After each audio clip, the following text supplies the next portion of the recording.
It's late autumn and I finally got round to making an apple scratter.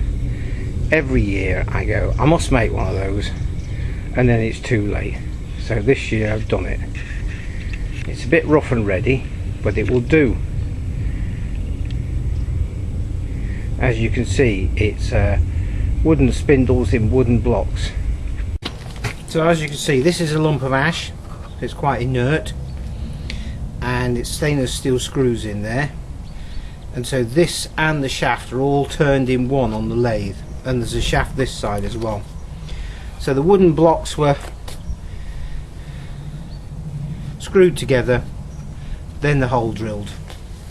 So, and there's a hole just here, so I could just drop a little bit of vegetable oil, just a little bit in there, and that'll go down and just keep the everything lubed a little bit. Don't want too much, just a smidgen. I spilt it everywhere, but that'll do.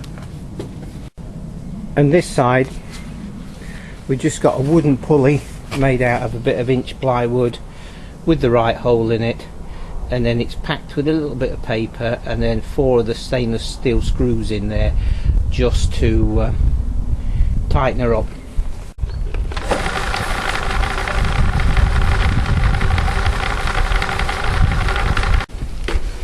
And so this block here, which is actually a lump of Lawson cypress, is effectively the anvil, and there's a rounded top to it, and then this chute goes over the top like that, and the chute is straight and sloping.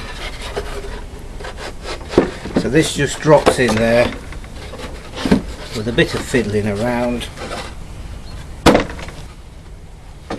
I think that's it.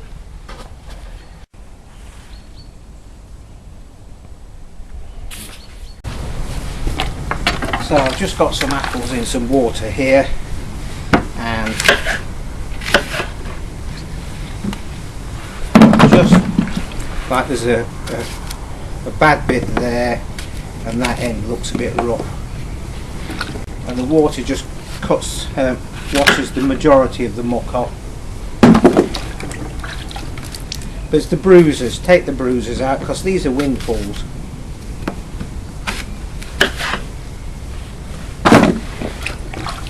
And if you get beasties in the middle, just cut them out.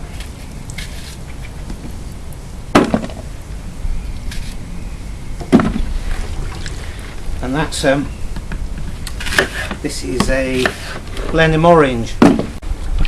So you want quite a wide variety of apples, because each apple brings its distinct flavour to the apple juice or to the cider. So try and avoid as much as possible single varieties. Just mix and match.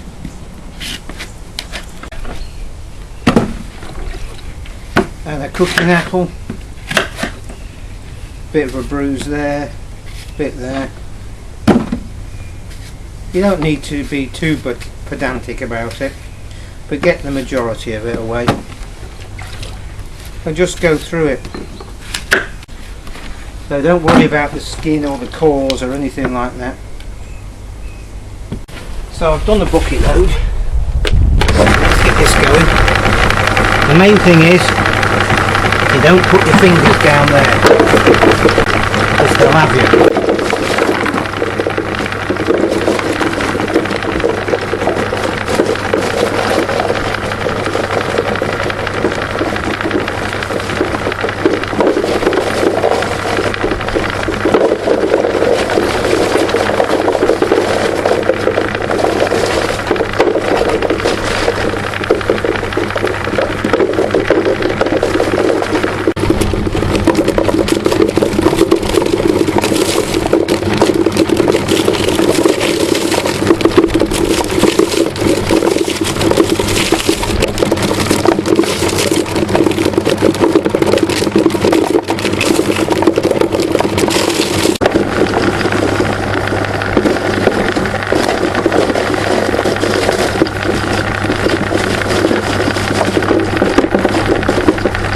So this is a latchety press arrangement. Lumps of steel welded together, and then 2 blocks of timber, but I put the whole thing on a bit of a slope, and you'll see the reason for that in a moment. Got a bit of birch face plywood with something like 1¼ inch square material, and that just goes on there. And I didn't have a tray or stainless steel tray or anything like that, so I've got this bit of pond liner that I've washed up, and if you notice there's a notch there, so when we're pressing here the juice will run out of there into a bowl.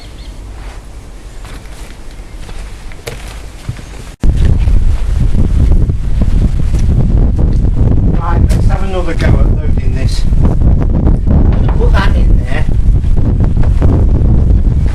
and that sits between these 2 battens quite nicely. Then we put the screen or the cloth, or in this case it's net curtain, not really strong enough.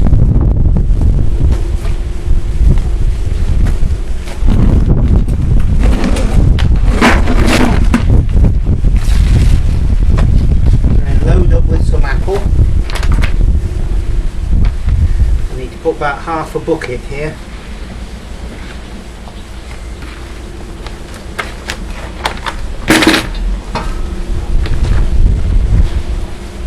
Fold it in.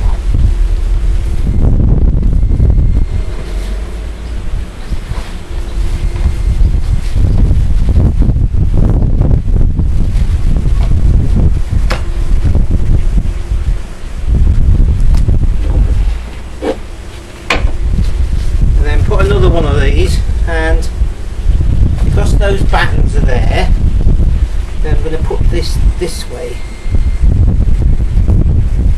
Put it that way.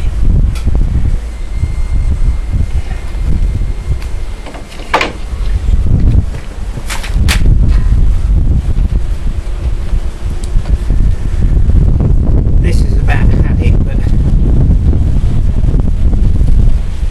we'll make do.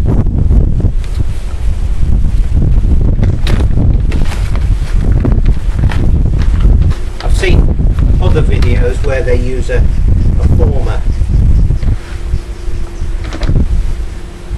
just sort of a frame to restrain all this lot whilst you're loading, which is probably a good idea. But as you can see, we're using what we've got and experimenting, fine-tuning the process, hopefully at some point. There we go. And then another one of these. That one was that way, so we're going to put that way. Then we've got a piece of plywood that goes on there. Now we need to spread the weight evenly across that lot. So I've got this big chunk of timber that's quite wide. Hopefully that will do the job.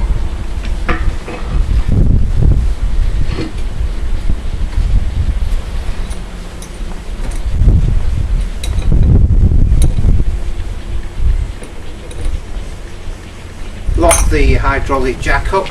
That should be running. It is just. So let's put some pressure on.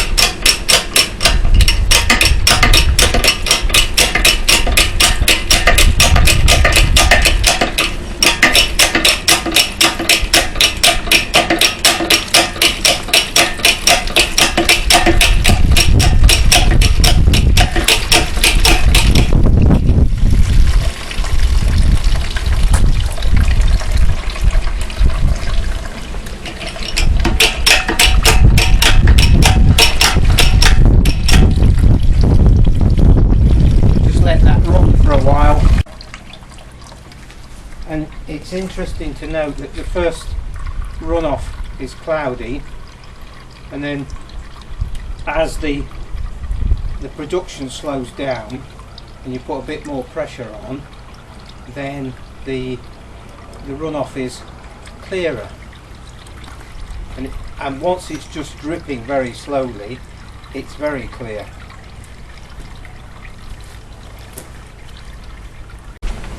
And last time I did this, I used some of these mineral water bottles and wound the top down and then just cracked it open just a tad